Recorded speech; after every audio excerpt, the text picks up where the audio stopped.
Hey there, Scorpio. Welcome to your reading for the week of December 2nd. You start with this Here and Now card and this Higher Power card. The Here and Now card, of course, is about being present in the moment, and the Higher Power card is about tapping into your higher power, right? So it does seem to be like a very spiritual week. All the readings I've done so far for this week have had like something about tapping in, or meditating more, or listening to your higher self, whatever it is that you tap into. And so I think it would be a great week for doing that. Of course, I also do think it is a great time to be present and just like living in the moment, not worrying too much about the future or the past. We have a lot of crazy energy still this year, so with all the retrogrades, but plus other stuff that's going on. And I think that we should be careful of getting like too carried away about the future, like worrying about the future, worrying about things that could happen to us or might happen. Again, I think we need to kind of like live in the moment and focus on what is right in front of us, and as long as you do that, you will be fine. You have 3 aces in this reading as well. Ace of Swords, Ace of Pentacles, Ace of Wands. And I think I'm pretty sure that it was you, that your December reading, you had 3 aces. So it might have been those 3 aces. So there definitely could be, 3 aces would be like a positive new beginning or starting something new. So, that could be good. You start with the 5 of Wands, Ace of Swords, and the Knight of Pentacles. If you are dealing with a conflict, I think you're going to win. You have that Ace of Swords, and Ace of Swords is a victory. So, the 5 of Wands can be conflict or competition, or dealing with some sort of conflict. So again, if you are dealing with a conflict, I feel like you could be solving the problem very quickly with the 5 of Wands and the Ace of Swords. The 5 of Wands can also represent learning from a conflict as well. So I always encourage people, like if you are dealing with a conflict or some sort of issue, that these people are using sticks to fight. They're not using swords. So really the story of this card is that they are learning how to fight. And, again, I think it's always a good idea to, get the gold from anything we go through. So if you are dealing with any conflicts or situations, it's like, what did you learn from that situation? Will make you more successful in the future. This is why I'm not even worried about it, is because you have the Ace of Swords.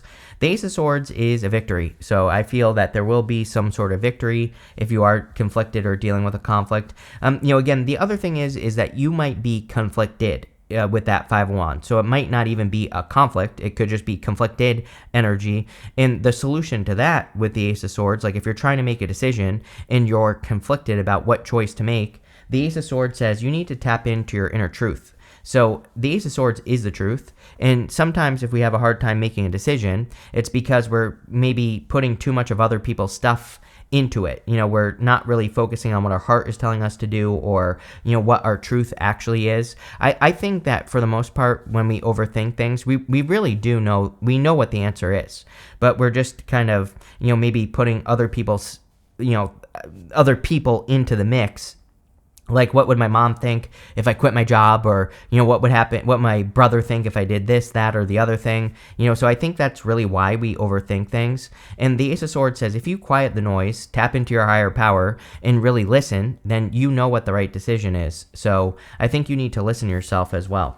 You have the Knight of Pentacles. I think it's time for progress. I actually feel pretty good about this Knight of Pentacles. Normally, I do not like the Knight of Pentacles because he's the only knight that isn't moving, and he can represent like overthinking something, like I said, or he can represent being too cautious, which I kind of get a little bit of that energy on that Ace of Swords, like I was saying. But, I think for the most part, that the Knight of Pentacles in your reading is saying that you are making progress. You are kind of making decisions, making choices, and you will be moving forward. I would say this month. This is another one of those weird readings for you, Scorpio, where, like, I don't think it's a weekly reading. I think this is talking about energy that you're going to be dealing with all month. And, like, obviously, energy doesn't just say, like, oh, it's a new week, so I have to change. That's not how it works. Sometimes we deal with energies for a long time. With the 5 of Wands, you have the Knight of Cups. Knight of Cups is a knight in shining armor. So if you want love, definitely could be a little bit of love here. I do think that it's a good month for love for water signs. Even though we have the retrogrades, I still wouldn't, I always say that I would encourage people to date during retrogrades. I think it's a good thing to date. I think it's a good thing to make mistakes during retrogrades as well, because usually we learn from them a lot faster during retrograde. But also with dating, if a person is meant for you, they're meant for you. It's like, like I said, the universe, God, whatever you believe in, isn't going to be like, oh, it's a retrograde, so then now I'm going to ruin this, right? It's like, that's not how it works. So, I think that dating during retrogrades, we should should just pay attention more. We should just realize that things are probably going to change after the retrograde. And as long as you know that, then you'll be perfectly fine. As long as you're not over investing, you'll be perfectly fine. With the Ace of Swords, you have the Moon card. The truth, again, the Moon is fierce fantasies, illusions, and it can represent trying to hide the truth. And I don't think you're trying to hide the truth. That's not really what this is saying. But again, I think you know what the truth is, but maybe you're putting other people in front of it, if that makes sense. And I feel like the Moon says, if you quiet the noise, if you practice here and now, just focus on what's in front of you right now in this moment, then you will be fine and you will overcome this feeling that I get off of the Ace of Swords. I can't even describe it. I just think maybe it's a little bit of like overthinking feeling or something like that. And so I think you need to really tap into your higher power as well. With the Knight of Pentacles, you have the Lovers here. Yeah, it could be love. I mean, some of you, it could be, you have water, earth, fire showing up here. So literally, basically everything. But there could be a person coming in for you if you want love. I feel like there's a lot of desire here, but this could be a legit connection. I mean, you have the Hierophant here as well, and the Hierophant can represent marriage. If you're already with a person, this is good as well. Next, in the area of what's coming in for you, you have this Oyster. It says concepts, beauty, and resilience. You have this Minotaur. It says conflict. It says conflict, puzzle solving, and solar energy. So yes, of course, like you are either conflicted or dealing with a conflict. I'm not sure.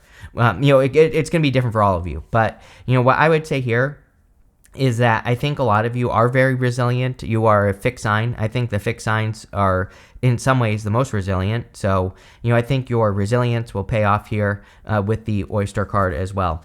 You have the Seven of Swords, the Queen of Wands, and the Ace of Pentacles. In a conflict, the Seven of Swords says, is there another way to solve the problem? He is going to war with this army that's in the background, but instead of going to war, he's stealing the swords from the army. So again, if there is some sort of conflict that you are dealing with, there's probably a better way to solve the problem that doesn't involve conflict. Really, he is avoiding conflict in a good way. Like I think avoiding conflict is not healthy either, because sometimes we need to have a conflict to fix something. But, again, he is avoiding the battle by stealing those swords. So again, the Seven of Swords kind of says, like, is there a way to avoid something by doing things in a different way? The other thing with the Seven of Swords is that he has these polka dots on his cloak. So he's probably, the polka dots in the tarot can represent taking things too seriously. And so he might be making a bigger deal out of the situation than it is, or he is reminding you that if you are experiencing some sort of conflict, that you might be making a bigger deal out of it than you need to, and it's really not going to be that big of a deal. So again, I would also, if you are currently dealing with a conflict, I feel like this is something you're dealing with right now because it's coming up in your first row. It's like, are you making a bigger deal out of it? I don't know. Maybe you are. Maybe you aren't. only you can answer that question. You have the Queen of Wands. Queen of Wands is about being bold, being assertive, really going for something you want. So I think that being bold and assertive would be a good idea. The Queen of Wands follows the sun. So she has a sunflower right here that points towards the sun. And basically she is doing things to kind of make sure she's moving towards her joy, happiness, peace, things that make her feel that way. She's also the card of learning as she goes. So again, that could be another part of the conflict or feeling conflicted. It's like maybe you want to start a business and you're feeling conflicted because you don't know what to do. But the Queen of Wands, she doesn't care if she knows or not. She just starts the journey and she learns as she goes. So I think a lot of you should have more confidence in yourself, especially if you're trying to do this, especially if you're trying to change your destiny with the Wheel of Fortune. I think the Queen of Wands says you don't need to know all the details. You just have to get started on the journey. You have the Ace of Pentacles, which is like a big new offer coming in for you or an opportunity. Ace of Pentacles is the ace of opportunity, and I think a lot of you could be being offered some sort of opportunity. The thing with the Ace of Pentacles is it grows as much as we nurture it, right? So there's a garden right here on the card, and the Ace of Pentacles says you need to water it, feed it, fertilize it, give it sunlight, and like really nurture it. So if you're getting a new opportunity, it could be in love because we have the Page of Pentacles, we have the Lovers here, Hierophant. This will grow as much as you give it. With the Seven of Swords, you have the Five of Wands. So basically the universe saying I meant what I said right there. And I definitely feel you could be overcoming a conflict. With the Queen of Wands, you have the Four Cups. Four Cups can say that you've been disappointed with what you have received so far. He is disappointed with these Three Cups, and now he's getting a new offer, and it could be for anything in your life, but he isn't sure if he should accept that offer or not because he has been disappointed 3 times before. But what he needs to look at is Five of Wands. He needs to look at what he has learned from each one of those experiences. I always say the Four Cups is like getting ingredients. Maybe he's tried to manifest a cake, but he's disappointed because he manifested the flour, the sugar, the eggs, everything he needs. All he has to do is mix everything together and he will get what he truly wants. So, again, I think this is about maybe you looking at the lessons and the things that you've learned and mixing those things together so that you can get what you want. Here you go. You can't make this up. With the Ace of Pentacles, you have the Sun. So, like I said, Queen of Wands wants to move towards the Sun. There's clearly some sort of big opportunity that could be coming in for you this week even, and I think this is something you're really going to want, Scorpio, so I would go for it if you get any opportunity at all. Next in the area, messages from your future self. You have this card that says nothing is yet set in stone. Probably the Ace of Pentacles. Again, the Ace of Pentacles is something where we have to build that foundation. Like we have to make sure that it becomes something that is reliable in our lives. And again, we do that by nurturing the opportunity into existence. You have this card that says, what do you need to release? You're a Scorpio. There's probably something you have to let go of. So I don't know. Whatever. Is there something you need to release, Scorpio? I can't answer that question, right? So if there is, then I would let it go, whatever it is. You have the Wheel of Fortune, the Justice card, and the Hierophant. I think, like everybody, you have a very strong desire to take control of your life more. And like I said, I think a lot of people are feeling this right now. I feel like a lot of people are kind of like really feeling like they want to, like they need to kind of take control of their destiny. Things might feel out of control, or maybe you just want to have a little bit more control. I think it's going to be different for everyone. But the wheel, the thing about the Wheel of Fortune is, for most people, it just is spinning all over the place. Backwards, forwards, whatever. And most people don't try to control the wheel.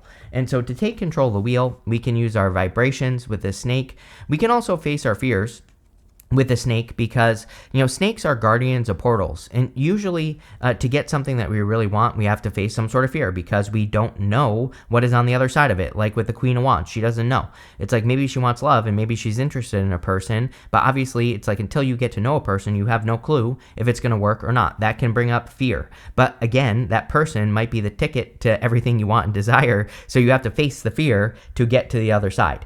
And, I kind of feel that on this card. You can also educate yourself. As always, my favorite thing to do with the Wheel of Fortune, double down on the good stuff. And also when challenges present themselves, take care of them right away. And that's a great way to control the wheel as well. But I definitely feel your fortunes could be changing. Really, I would say you are the one that's changing your fortunes by taking these actions. You have the Justice card. Justice is cause and effect. Again, if you're doing anything, if it's working, keep doing it. If it's not working, stop and do something else. It's just that simple with the Justice card. I do feel like some of you feel like you're getting justice, especially this way here, going from the Seven of Swords down to Justice to the Ace of Wands. It's like you could have been in a situation where a person lied, cheated, or stole, and now you're kind of getting your justice in the form of a new beginning with someone who won't lie, cheat, and steal. You have the Hierophant. I definitely see marriage potential here for those of you that, if you're in a connection, this could be very good. If you're looking for a connection, again, this could be something that leads to marriage in the future. For all of you, even outside of love, I feel that the Hierophant can sometimes represent receiving blessings in your life. And so I think that some of you could be getting some blessings here, especially, you have that Wheel of Fortune, the Sun, which is the best card in the deck, really good. With the Wheel of Fortune, yes, the Wheel of Fortune is about building momentum in a direction. This is something that I've been focusing on in my life for like the past 5 or 6 years or so. It's like something I never really paid attention to, and it seems so simple, but it's like when things are good, I make sure to double down on that good energy, and it really keeps the momentum flowing in a good direction, right? So I think we have to do that. The other thing that I practice as well is like I used to be the type where like I would have a victory or a win, and I would just like rush right past it. I would just like go on on to looking for the next thing to accomplish, right? And so, over the past 5 or 6 years or so, I've really been taking the time to like soak up that energy of a victory, no matter how big or small it is. And, I really sit in it and just enjoy it, right? And it might sound stupid, but I don't know. It's kind of like changed my life. So I'm a big fan of doing that. And I think that you should, practice that as well, because both of these cards, Wheel of Fortune and the Eight of Wands, they are both kind of cards of momentum, meaning you're getting the energy pushing in one direction. And, that's what I would focus on here. With the Justice card, you have the Nine of Swords. Yeah, like I feel like there's a better outcome than you expect in something. Like I'm not saying things are perfect, and maybe Nine of Swords I consider to be the worst card in the tarot. So I'll say that, but I kind of feel like something is either turning out better than you expect, or something is going in a better direction here. With the Hierophant, you have the Fool. The Fool is about taking a leap of faith. I kind of do feel that if this is love, it is a leap of faith. Like you're having to trust that it's the right thing, right? It's like maybe it feels very dark to me. You even have the moon in this reading. So you might be meeting a person where, I don't mean dark in a bad way. I mean dark as in you don't know how it's going to turn out. Kind of gives me the feelings that it could be a person who's like different than your usual type. It's like, I think we all pick the same type of person because we know what we're going to get, right? And, obviously to do this would be taking a risk on something that's different and you don't know what you're going to get. And so it could be a little risky. Same thing in like work or business, or if you're just starting something new with all these aces, especially the Ace of Wands, you could be, the Fool is about taking the risk of looking foolish. He is about to start this long journey, go through the whole entire major arcana, but he is taking the risk that all the people that told him it was a dumb idea are going to be right. And so I kind of feel that for you, where it's like some of you might be about to like start something, or start a new beginning, or a new business, or a new career, or new direction. Maybe people have been telling you that you're a fool. Maybe they haven't said that, but kind of. And I feel like taking the risk is what you're doing here. You have this Water Spirit. This is in the area of the good stuff. You have this Water Spirit and the Stars and Timing card. So the Water Spirit would obviously be you, a water sign. And I think the Stars card is saying like you are being guided, especially with the Hermit, which we're going to talk about. You have the Strength card, the Hermit, and the Ace of Wands. Number one, I feel the Strength card is saying that you have been developing strength in darkness. The Hermit has been developing strength at the top of this mountain here on the card, and it's like maybe people haven't seen all the work he has done. So if people are calling you a fool, maybe they're not calling you a fool, but maybe they're trying to steer you away from taking some sort of risk. This is kind of saying like people don't see the work that you have done, so they aren't really a good judge of what you can do. And I feel like the Strength card is trying to remind you of that. It's coming up in the good stuff as well. So, the Strength card and the good stuff would just say that you are being strong at this time. You have the Hermit. The Hermit is, again, he has gone through a dark night of the soul. He has climbed to the top of this mountain to find his inner light. And again, he has done this through the darkness. But now he has that light in that lantern, and that light is actually the star, and so he needs to shine that star out all over the place. So I think that it is time for like demonstration for you here, Scorpio, where you could be demonstrating a skill by doing it, or you could be demonstrating your strength by taking a risk and being successful in the future. And I definitely would do that with this Hermit card. You have the Ace of Wands. Ace of Wands is out with the old and with the new. The whole entire reading is about a new beginning because you have 3 aces here, and I think that some of you are just starting something new and exciting. With the Strength card, you have the King of Swords. Yes, like you've gained a lot of knowledge and wisdom as well. The King of Swords, he doesn't just have knowledge, he also has wisdom. The difference is that you can know something, but unless you actually put it into practice, then you don't have the wisdom. And again, I think you've done a little bit of both. With the Hermit, you have the Eight of Cups. Eight of Cups is about walking away from things that no longer serve you. Like I said, I think there is something that you are going to be releasing. I think we said that somewhere on the Wheel of Fortune or something, but again, it kind of looks to me like there's something that you're letting go of. With the Ace of Wands, you have the Seven of Cups. Seven of Cups is about being spoiled for choice, and it's also about having a dream or dreaming of something that you want to accomplish. So I feel for a lot of you that you could be like, accomplishing something that you've been dreaming of, which is great. You have this target card. It says a goal-oriented person. Eight of Wands. Eight of Wands says pick one thing, make it happen. So does the Moon, and especially with the Ace of Swords. Ace of Swords is a laser-like focus, picking one thing, making it happen. The Moon is kind of represents the same thing because it's part of the Fool's journey, and he has to get to these mountains to accomplish his goal. So, and these two pillars on the Moon are like a distraction. They say, like, do not take your eye off the prize. Like, stay focused, and I definitely feel that. You have this well. It says family wishes come true. So yeah, could be really good stuff with family, or, if you want to build a family, this could be good. You have another card that basically says the same thing. It says an emotionally secure, loving family is important to you. So some of you, if you want to build a family, you could be meeting a person where you build a family. I don't see anything here that really says that, like the 10 of Cups or, even the 3 of Cups or the 6 of Cups or something. But, again, it does show up here. So some of you could have that as a focus. You have this Fair Woman card. It says dealings or relationships with a woman with blonde, gray, or white hair. And then you have this Frying Pan. It says trouble, accusations. Mars retrograde at the end of the year. You're a fixed sign. It's happening in Leo, another fixed sign. Mars retrograde is notorious for, people, gossiping, calling you out, things like that. I would just completely ignore it. That is always the best thing to do during Mars retrograde. You have this Tortoise card. It says slowly but surely getting ahead. Yes, I think you are getting ahead, and I think it's actually happening faster because of the Wheel of Fortune and the Eight of Wands. It's like it has been slow. I think your progress, definitely has taken time, but you are getting there. But I like this for you, Scorpio. Looks pretty good. No tower. I mean, thank God, right? But looks pretty good. So thank you for being here, and definitely enjoy your week.